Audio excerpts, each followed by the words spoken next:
Olá, meus irmãos, estamos aqui de volta com o nosso estudo básico do Espiritismo, volume 2.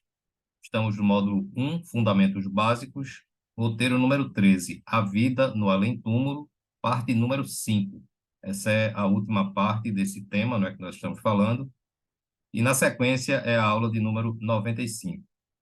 Então, nós estamos vendo, não é, nas aulas anteriores desse roteiro, como é que vivem os espíritos desencarnados, não é? Os espíritos que estão vivendo no plano espiritual. Então, nós já vimos, não é, as construções, as edificações onde esses espíritos habitam. Nós já falamos das modificações que o perispírito, desculpa, precisa sofrer, não é, no processo de readaptação da verdadeira vida, que é a vida espiritual. Falamos da alimentação, das vestimentas, não é, que os espíritos usam. Então, assim, estamos fazendo uma análise completa de como os espíritos se comportam na vida além-túmulo, tá? Então, essa é a quinta parte do nosso tema, não é? Vamos dar continuidade a ele. No plano espiritual imediato à experiência física, as sociedades humanas desencarnadas, em quase dois terços, permanecem naturalmente jungidas de alguma forma aos interesses terrenos. Então, o que é que nós estamos falando aqui? Não é que dois terços, não é, da o quê? 75%, não é, da população, mais ou menos, isso no plano espiritual, né? Ela permanece presa a todos os interesses que essas pessoas tinham quando estavam encarnadas, tá?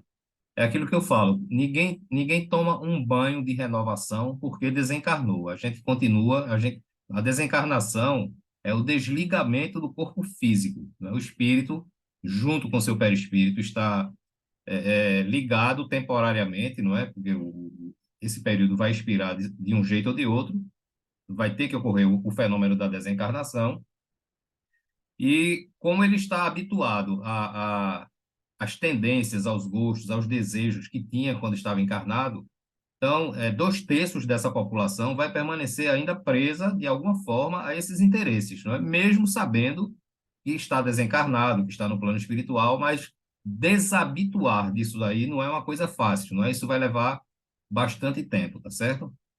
Deixa eu voltar aqui a imagem para o lado de cá. Essas almas citadas, distanciadas ainda do aprimoramento ideal, procuram aperfeiçoar em si mesmas as qualidades nobres menos desenvolvidas, buscando o clima adequado que lhes favoreça o trabalho. Então, o período de readaptação, ele é muito complicado, não é? As pessoas demoram, tem pessoas que levam muito tempo para se habituarem e desapegar da forma antiga, não é? Ou seja, das coisas, dos interesses que tinha quando estava encarnado. Então, isso realmente leva tempo, varia de espírito para espírito, não é? Esse desapego e essa conscientização que as pessoas precisam, as pessoas desencarnadas, né, precisam ter para poder aperfeiçoar, não é, as qualidades nobres menos desenvolvidas, né? Ou seja, vai ser um enfoque maior naquelas qualidades menos desenvolvidas e buscar o clima adequado que lhes favoreça o trabalho. Então, só os espíritos superiores, eles conseguem uma readaptação mais imediata, só os superiores, mas, em linhas gerais, nós que somos espíritos ainda imperfeitos, inferiores, nós realmente vamos sentir o processo da desencarnação, tá certo? Quando eu falo em sentir o processo da desencarnação, eu não estou falando da desagregação do perispírito com o corpo físico, mas sim o processo de readaptação. Então, isso vai variar de caso para caso, não é? Quanto mais apegado às coisas, à vida material for o espírito, mais dificuldade ele vai encontrar de se readaptar a essa nova, a verdadeira vida, na verdade, não é uma nova, não é? A verdadeira vida, que é a vida no plano espiritual, certo? Esses espíritos necessitados de melhora intelecto-moral retornam inúmeras vezes à experiência encarnatória. Quando se encontram no estágio entre uma e outra encarnação, são chamados de errantes, não é? Eu sempre bato nessa tecla aqui do que é o espírito errante, porque errante é o estado em que você está desencarnado, não é? Você está no plano espiritual, aguardando próximas encarnações, tá? E o estado de vigília, não é? É o estado de quando você está encarnado, tá certo? Então, são termos que se vai usar muito, não é, dentro da doutrina espírita, para quem está começando agora e não sabe disso. Então, existe a diferença de estar no estado de vigília, que é o estado em que você está encarnado, e o estado de espírito errante. Então, todos nós, quando desencarnarmos, nós estaremos na condição de espíritos errantes, tá? Ou seja, estaremos no plano espiritual, por quanto tempo a gente não sabe, isso varia de cada pessoa, tá? A cada pessoa existe um período diferente, e nessa condição nós somos qualificados, classificados, digamos assim, como espíritos errantes.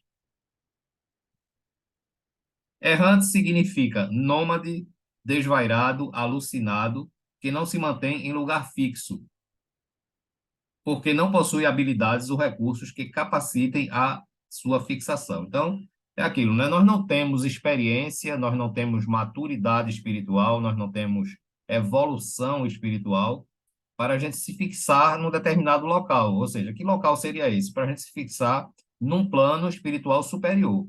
Então, por isso que a gente tem que estar jungido, próximo à Terra, próximo à crosta da Terra. É isso que eu falei. A maioria de nós vamos estar vivendo, né, após a desencarnação, no umbral, tá certo?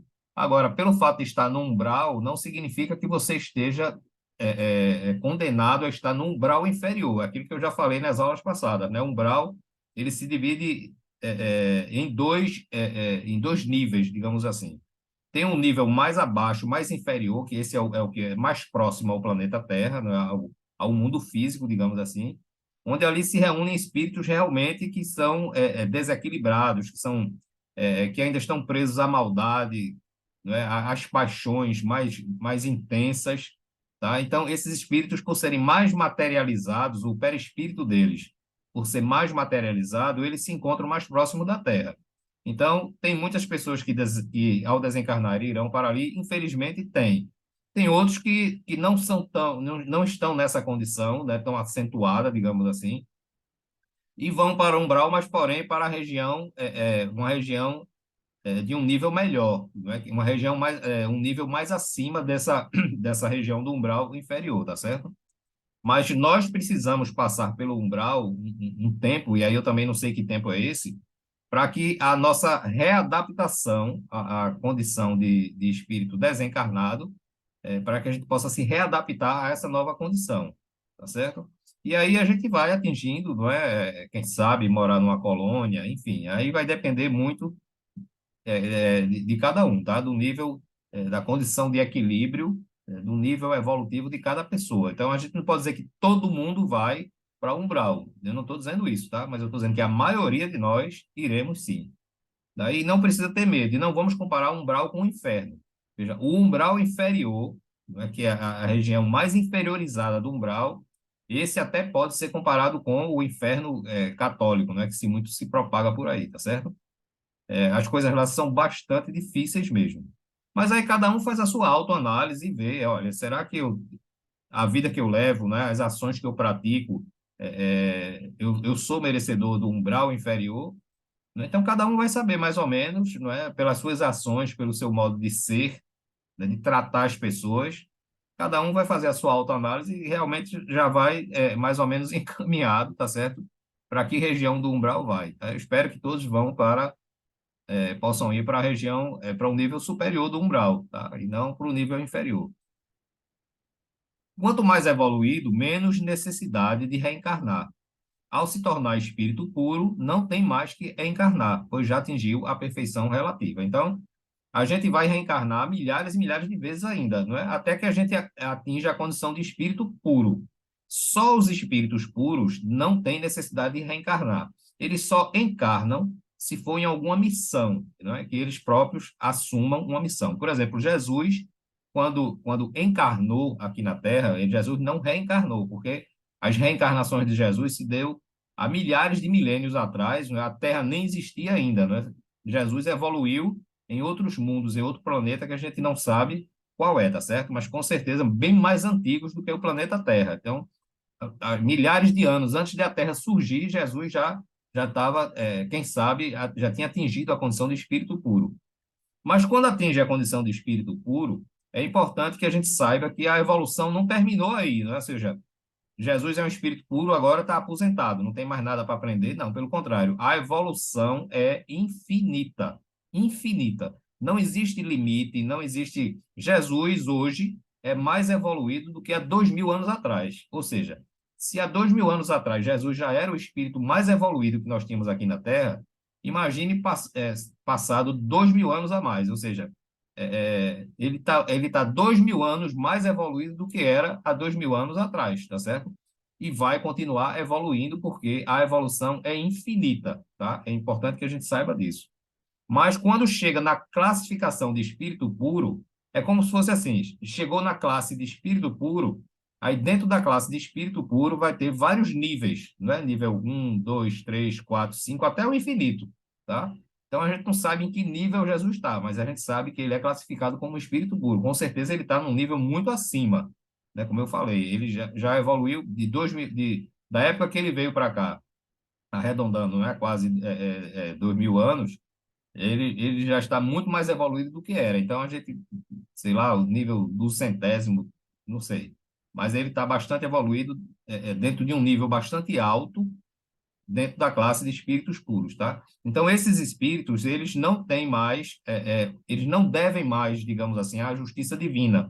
Eles só encarnam quando eles próprios desejam e através e para executar alguma missão, como foi o caso de Jesus quando tomou um corpo físico aqui, não é, aqui na Terra, para dar uma modificação, dar uma mudada, não é, digamos assim, nos conceitos, no conhecimento, não é, para dar no bom sentido, uma revolução para o bem dentro das consciências humanas, tá? E conseguiu, não é? Tanto que dividiu o mundo em duas eras, antes dele e depois dele, tá certo? Então, todos nós um dia seremos espíritos puros, todos nós, né? A gente não sabe que dia é esse, porque vai demorar bastante, tá? Mas quando a gente se tornar espírito puro, a gente não precisa mais reencarnar, a não ser que a gente deseje, repito, né, para executar algum tipo de missão, tá? Mesmo como errantes, os espíritos têm oportunidade de elevar-se através das orientações, estudos e aconselhamento dos superiores, possuem os meios de se melhorar. Então, veja, a verdade é a seguinte, que nós evoluímos tanto encarnados como desencarnados. Segundo os espíritos nos dizem, quando a gente encarna, a gente evolui, a gente tem a chance de evoluir, não é porque a gente evolui, tá? A gente tem a chance, porque tem muita gente que desperdiça, né? A gente tem a condição de evoluir mais rápido quando está lidando diretamente com a matéria. Quando está desencarnado, ou seja, na condição de espírito errante, a gente também evolui, porque a gente continua aprendendo, estudando, né, realizando tarefas, enfim. A evolução ela não para, tá? Ela não se detém porque a gente está desencarnado. Mas, segundo os espíritos dizem, na condição de encarnado, a condição de evoluir é maior, porque as dificuldades são maiores também, né? Isso se torna até óbvio porque uma coisa é você estar preso a um corpo físico, outra coisa é você estar liberto do corpo físico, tá? Então, na condição de encarnado, você evolui, então você tem mais condições de evolução. Mas também no estado de espírito errante, a evolução continua, tá? As colônias espirituais são edificações de educação e progresso em favor de si mesmas e a benefício dos outros. Elas amparam as regiões purgativas ou infernais com obras assistenciais. Então, é aquilo que eu já falei nas aulas passadas, né? As colônias espirituais, elas ficam um pouco acima do umbral, né? Estou falando do umbral como um todo, tá certo? E só os espíritos que já têm um certo equilíbrio, né, digamos assim, vibracional, ou seja, que não estão no desequilíbrio, né, da inferioridade, que estão em condições de vivenciar muita maldade, muito ódio, e esses espíritos não têm condições de ir lá para as colônias, tá? Só aqueles que já estão em condições de equilíbrio melhor.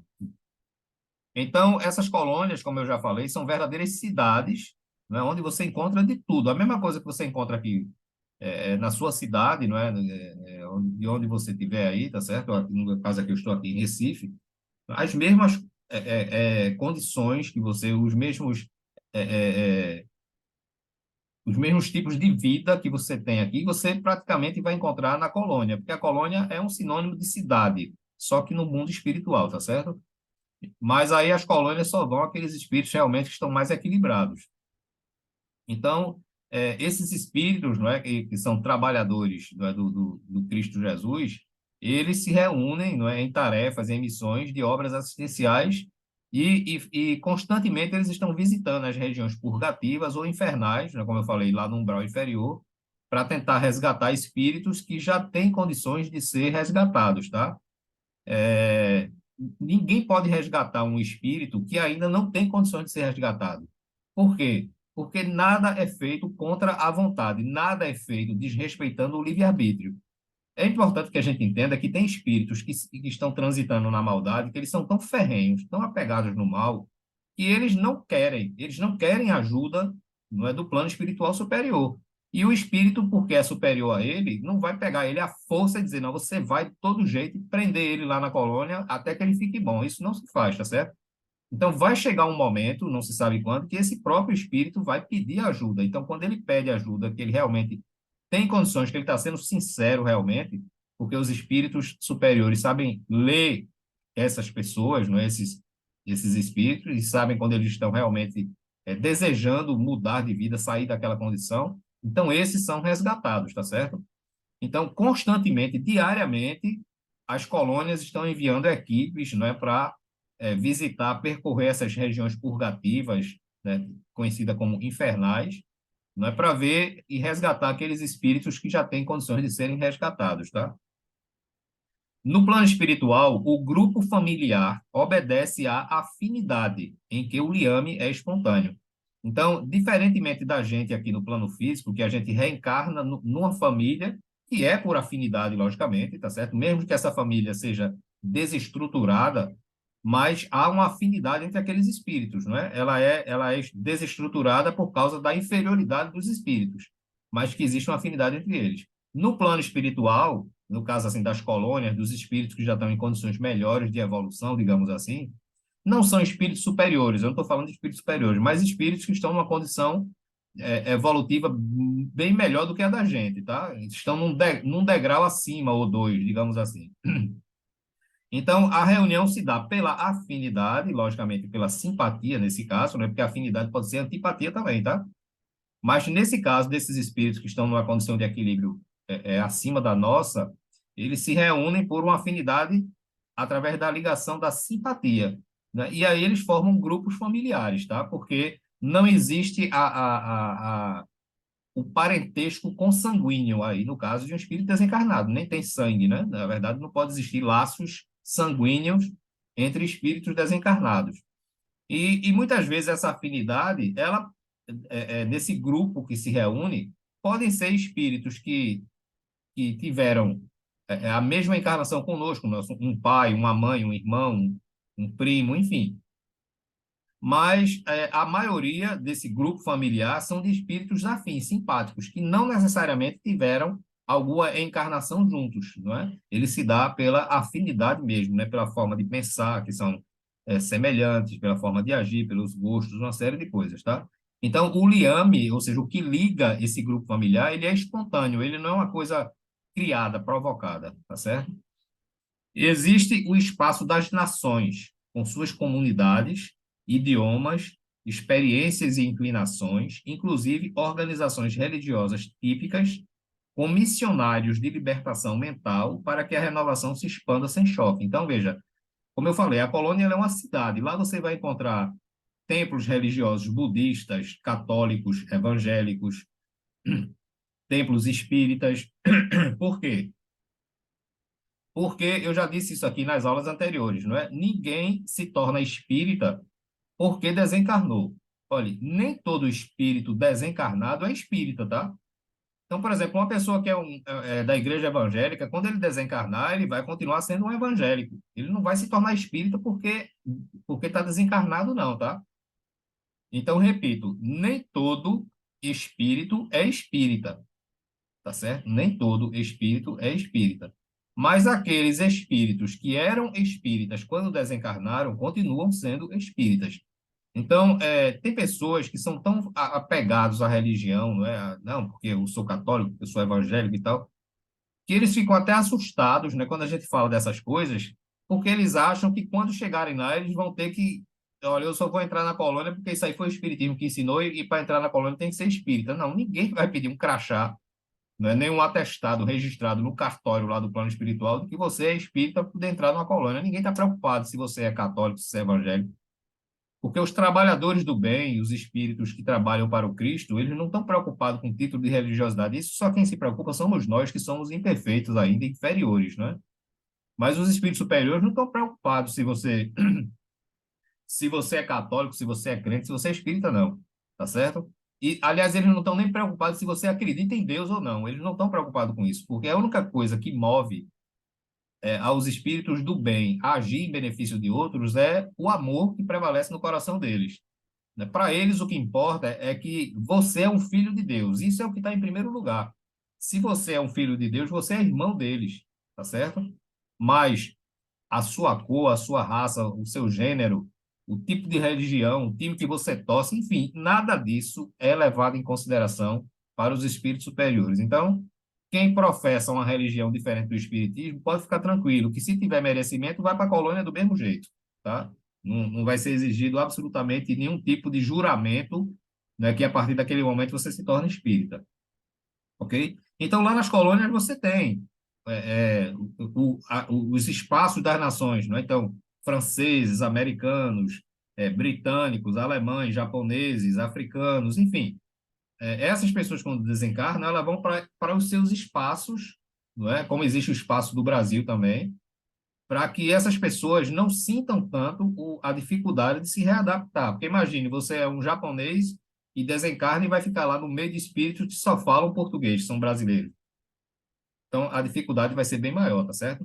Então, tudo isso é feito através do processo da afinidade. A gente é atraído, né, para o ambiente que mais nos chama a atenção, que mais nos atrai, tá certo?